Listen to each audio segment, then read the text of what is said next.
You are listening to the Central Indiana Sports Report's Scoreboard Show, podcast number 280.1.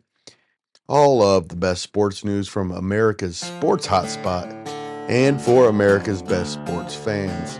Pacers, Fevers, Colts, IndyCar, IU, Purdue, Ball State, and the best high school sports coverage in Central Indiana. Your daily audio sports section.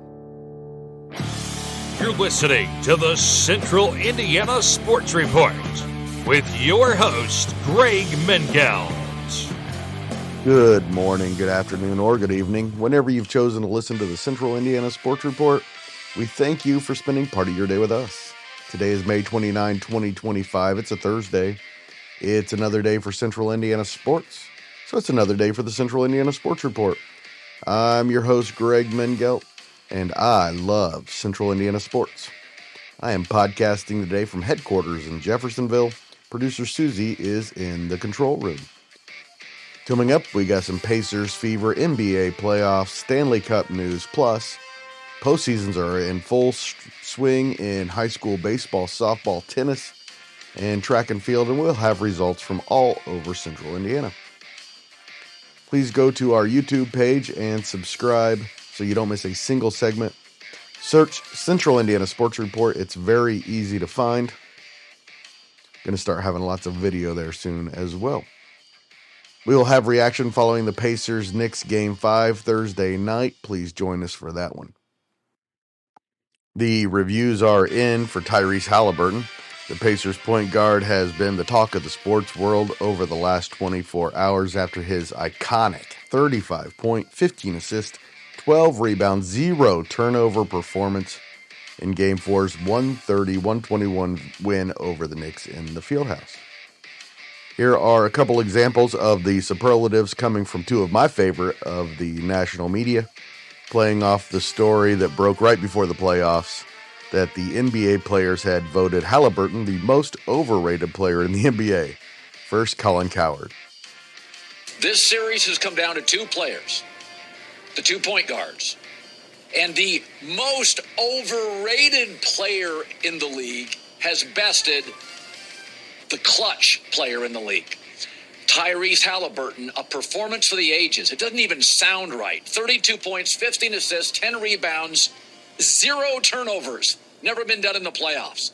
Against a Knicks team known for defense with a legendary defensive coach. I said it yesterday. Brunson may be the better pure closer. But Haliburton's a starter, the best middle reliever, and a closer. It's the entire package. And I don't really see this as a New York failure. It's another close game. I see it as the ascension of a rock star in this league. And here is Knicks fan Rich Eisen. Bottom line is the Knicks are up the creek right now, and the question is what do they do with this paddle? What do they do? Tyrese Haliburton, to his credit, got it done. End of story. Who are the ones who call him overrated? I need to know names. I want answers. And I can, it's tough for me to handle the truth, which is he's the best player in this series. Best player on the court, best player in the series. Those are just a couple of examples. Like I said, Tyrese is the talk of the sports media on Wednesday, but the Pacers still haven't accomplished anything. For just the second time in NBA history, the Pacers can clinch a spot in the NBA Finals at Madison Square Garden with a win Thursday in Game 5. Of course, when they got to the Finals in 2000, also did it in Madison Square Garden. The Pacers closed out their series this year in Games 5 against the Bucks and the Cavs. In fact, the Pacers are 0-3 in Game 3s and 11-0 in all other playoff games this postseason. Tip-off is at 8 at Madison Square Garden. The game can be seen on TNT and the Max app. If the Pacers win Thursday, they will face the Oklahoma City Thunder in the NBA Finals. Like the Pacers, the Thunders have been to just one previous NBA Finals, a 5-game loss to LeBron James, Dwayne Wade, and the Miami Heat, but they are back.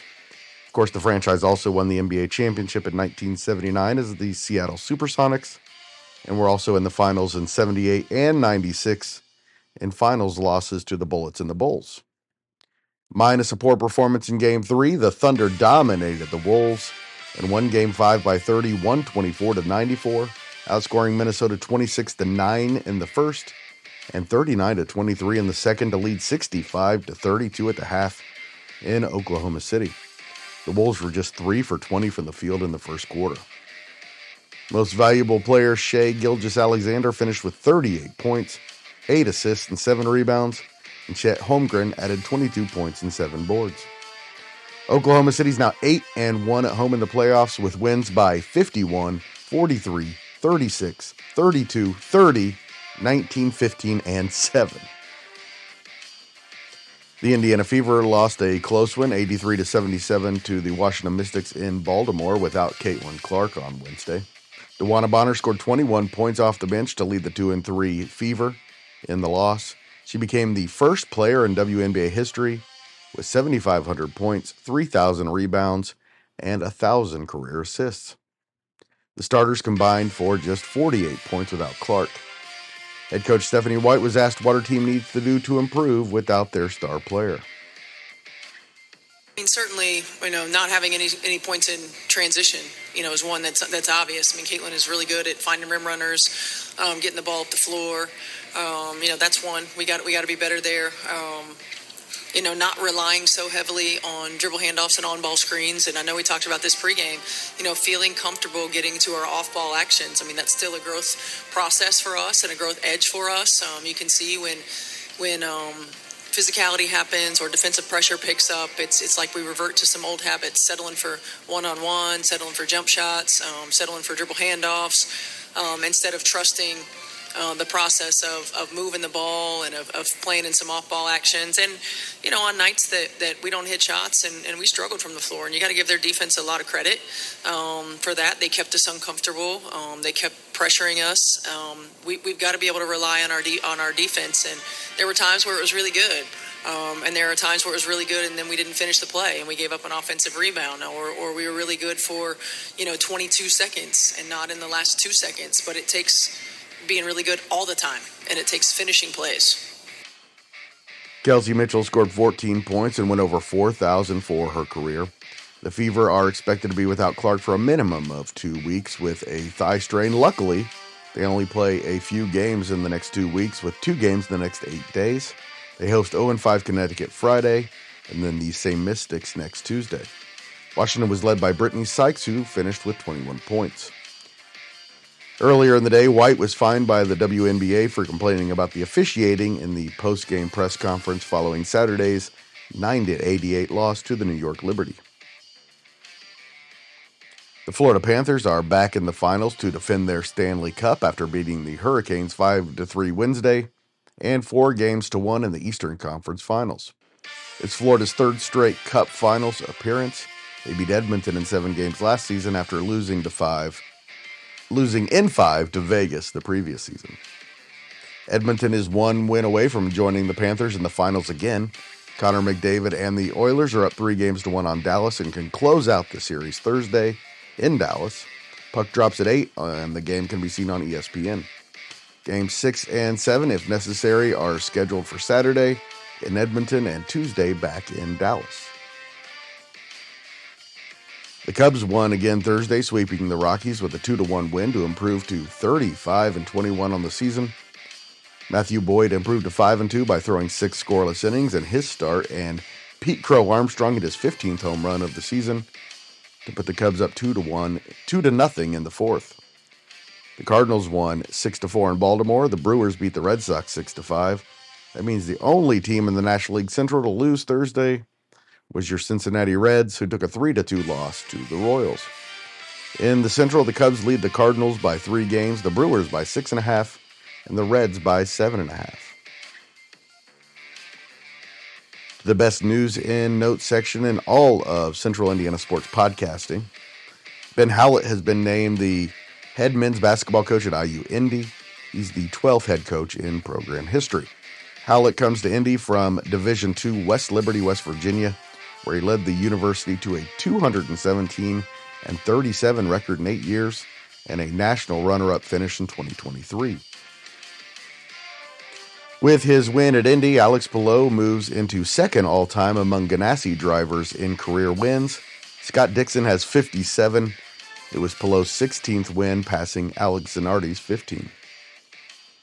Oak Hill is the 2024-25 All-Sports champion in the Central Indiana Conference, with the best performance by both the boys and the girls during the school year. It's the fourth year in a row the Oak Hill girls have won the trophy. They beat out Mississinawa. Oak Hill's boys won their 15th all-time trophy, beating out Mississinawa by a half point for this year's title. Madison Grant was third and Frankton was fourth. Kokomo's Isaac Flamino was named an Indiana All-Star by the IHSBCA and will compete in the 50th annual IHSBCA North-South All-Star Game on June 28 and 29th in Lafayette. Flamino is 6-0 this year with a 0.48 ERA, with 76 strikeouts and just 20 walks in 44 innings. He's also thrown a pair of no-hitters. Prep Baseball Indiana released its list of its top 25 baseball teams in Class A heading into the postseason. It has Penn number 1, followed by Center Grove, Crown Point, Lake Central, and Fishers. Carmel is 9th, Zionsville 10th, Noblesville 12th. Westfield comes in at number 14. Mount Vernon is number 23, and Pendleton Heights is 24. LaPel will enter the baseball season as number 1 in Class 2A after going 25-2. The top 5 is LaPel, Central Catholic, Mater Dei, Bar Reeve, and then Eastern, which won its sectional opener Wednesday over Wabash. Shenandoah is number 7, Rochester is number 8. Rossville is number 2 in the final Class A poll, trailing only Couts. Clinton Prairie is number 4, North Miami number 5. Andrean is the top team in number 3 with Ron Colley second and New Pal third. Western is 8th. And Penn stays atop the 4A poll, followed by Center Grove, Crown Point, Fishers, Lake Central. Zionsville is 9th. Western, Carmel, and Noblesville all received votes. Postseasons around Central Indiana, and we start with baseball. I'm just going to mostly give you the scores here in the baseball, softball, and tennis postseasons. We will have full scoreboards later Thursday with highlights and details. In Class 4A, Fishers beat Hamilton Southeastern 3-2, and Zionsville beat Noblesville 1-0 behind David Moore's one-hitter and a couple of great sectional openers at Carmel. It'll be Fishers against Zionsville and Westfield Carmel in the semifinals Friday. Mount Vernon beat Richmond 2-0, and Greenfield Central shut out Muncie Central 5-0 in the openers at Pendleton. On Thursday, Mount Vernon will battle Greenfield Central, and Pendleton Heights will take on rival Anderson in the semifinals. In Class 3A, Heritage beat Marion 8-0, and Belmont shut out Mississinawa 6-0. All of our local teams are gone from that sectional. Logansport beat Twin Lakes in the only quarterfinal at Logansport. It's Western and West Lafayette, then Northwestern versus Mechaniqua in the first round Thursday. Two-time defending sectional champion Delta beat Connersville 7-0, and Jay County eliminated Newcastle 10-2 at Yorktown. Jay County and Newcastle went to 12 innings, with the Patriots scoring 8 times in the 12th. The Eagles and Patriots will face off in Game 1 in Thursday's semifinal round. Hamilton Heights and Yorktown are in the second semifinal. At New Pal, the host Dragons beat Rushville 6-2 in the only game and will play Indian Creek Saturday. On Thursday, Shelbyville and Roncalli and Greenwood and Beech Grove will play in quarterfinal games. In Class 2A at Oak Hill, Eastern beat Wabash 6-2 and Manchester edged Rochester 3-2. The Comets and Squires will play in Saturday's first sectional semifinal. Oak Hill and Cass will play in Game 2. Tipton blanked Taylor 6-0, and Dane Vogie threw a no-hitter in Sheridan's 3-0 win over Frankton. At LaPel, the semifinals Thursday will be Tipton versus Sheridan and Elwood against heavy sectional favorite and number 1 LaPel.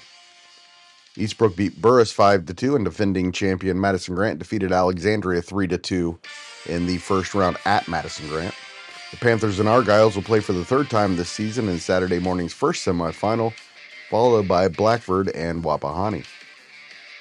Cowan and Southern Wells advanced at West Dell. Cowan beat host Westdell 9-4 with 3 RBIs apiece from Thomas Brooks and Gentry Groves. And Southern Wells got past Tri Central 6-2. The Blackhawks and Raiders will play Saturday morning's first semifinal. Thursday's games between North Miami and Daleville and Northfield and Southwood will determine the second semifinal. Host Anderson Prep advanced to Friday's sectional semifinal against Indiana Deaf with a 13-1 win over Purdue Broad Ripple. Liberty and Tinley will meet in Friday's first semifinal. And we move to softball in Class 4A. Anderson beat Richmond 17-1 to set up a sectional championship Thursday against Greenfield Central. The favored Cougars overcame a 7-0 deficit to beat Pendleton Heights 8-7. The game ended with the bags full of Arabians.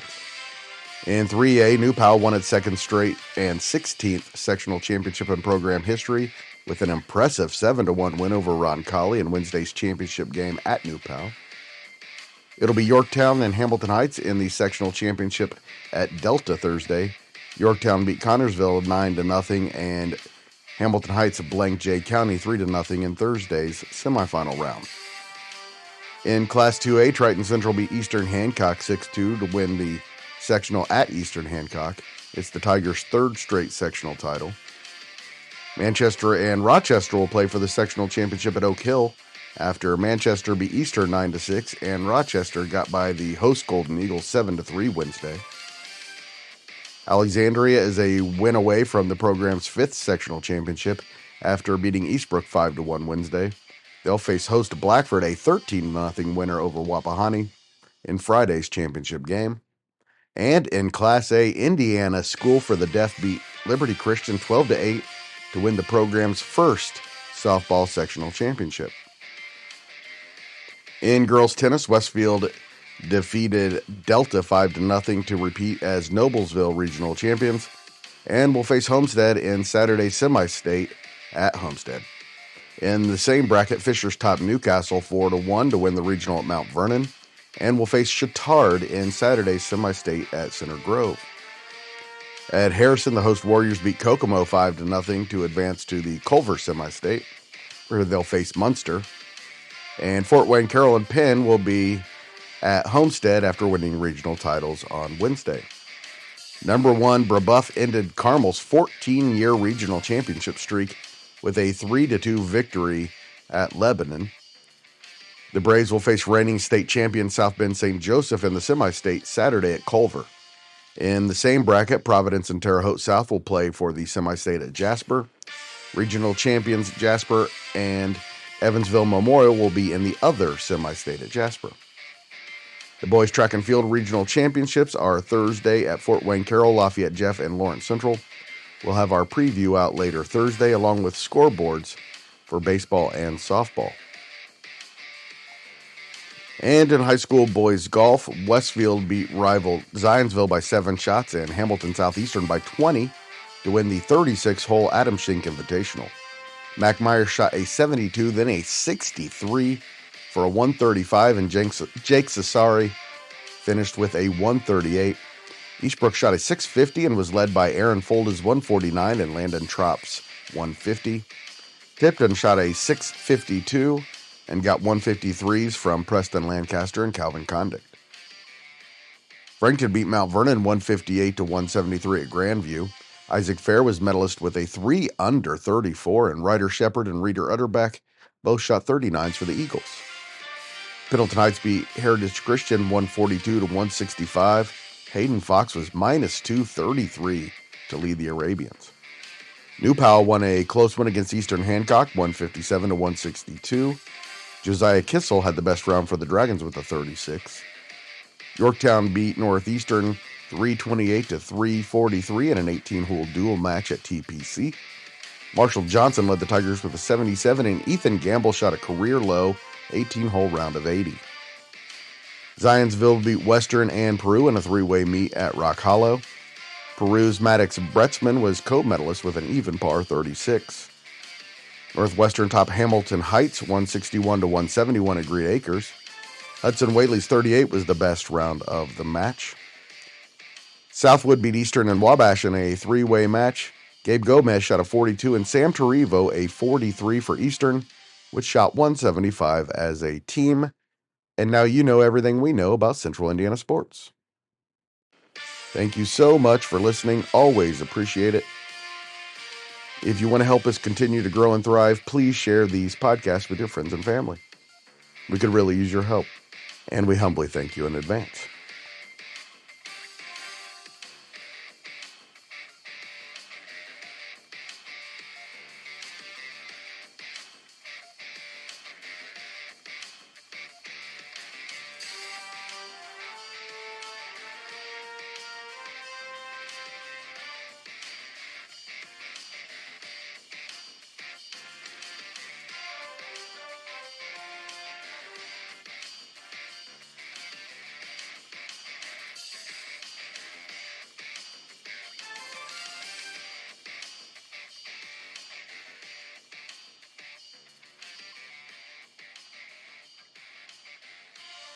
Central Indiana Sports Report is a product of ITG Media, and I love Susie.